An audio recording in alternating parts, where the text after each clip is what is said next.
আসসালামু আলাইকুম। Caramel pudding থাকছে আমার আজকের রেসিপিতে।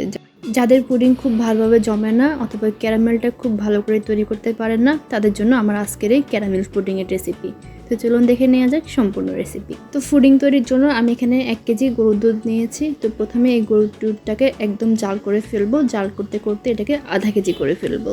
দুধটা যতটা ঘন হবে পুডিংও ততটাই ভালো হবে। তো তারপর চুলার আঁচ অফ করে দিয়ে এই দুধটাকে ঠান্ডা করে নিব। অন্যদিকে ক্যারামেল তৈরি করে নিচ্ছি, তাই চিনি দিলাম 1/2 কাপ আর সে সাথে পানি দিলাম 1/2 কাপ। তারপর চুলার আঁচ লো টু মিডিয়ামে রেখে এভাবে অনবরত নাড়বো। নাড়তে নাড়তে যখন দেখবেন এমন স্টিকি ভাব চলে আসবে তখন চুলার আঁচ অফ করে দিব।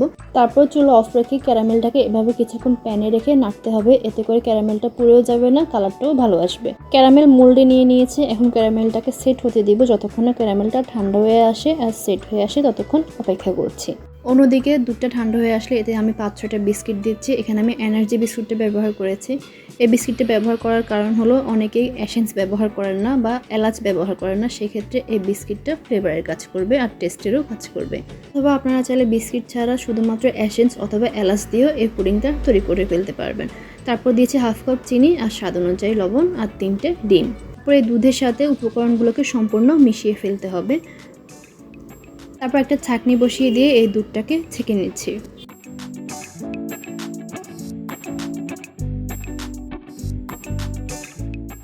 তো এখানে দুধটাকে আলাদা করে নিচ্ছি। আর এর মধ্যে ক্যারামেলটা একদম সেট হয়ে গেছে, এই যে দেখতে পাচ্ছেন একদম শক্ত হয়ে গেছে। তারপর দুধটাকে আমি মোল্ডের মধ্যে ট্রান্সফার করে নিচ্ছি।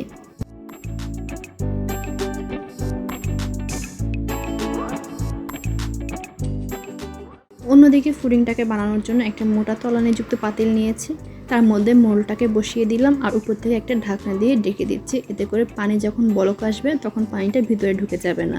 আর পানির পরিমাণ হবে যে মোল্ডে আমরা পুডিংটাকে সেট করব সেই মোল্ডের একদম নিচে পর্যন্ত। তারপর চুলার আঁচ লো টু মিডিয়ামে রেখে এই পুডিংটাকে সেট হতে দিতে হবে। আর মাঝে মাঝে অবশ্যই চেক করে নেবেন ভিতরে পানি ঢুকছে কিনা।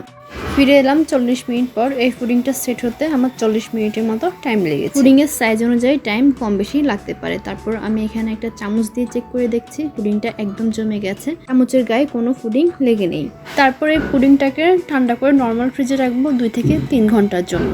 2 থেকে 3 ঘন্টার পর ফ্রিজ থেকে পুডিংটাকে বের করে একটা ছুরি দিয়ে চারপাশটা একটু ছাড়িয়ে নিচ্ছে আর তারপর পুডিংটাকে মোল্ড আউট করে নিয়েছি। আর এই যে ক্যারামেল পুডিং রেডি। আমি একটু কেটে দেখাচ্ছি, পুডিংটা ঠিক এমন হয়েছে।